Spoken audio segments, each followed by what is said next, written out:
Hello, my name's Mark Shepherd. I'm the Grant Officer at Cambridge City Council. We can offer repairs assistance for homeowners within the city. Everybody would be means tested to make sure that they qualify, but basically you just need to have lived in that property as your main residence for the last 3 years and owned it, and have less than £20,000 in savings.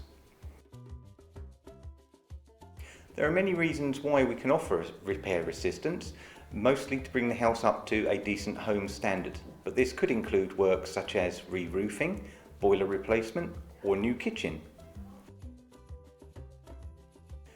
A total award of up to £25,000 could be given.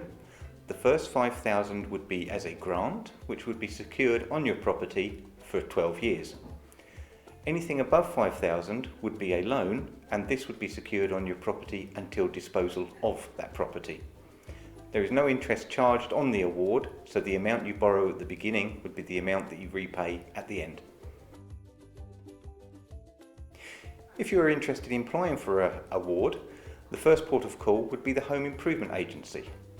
They would arrange to come out and see you to complete all the necessary application forms before finding a contractor suitable to do the work and overseeing all of the works until its satisfactory completion. I hope that this has been of use to you, and I hope that we can help you in the future.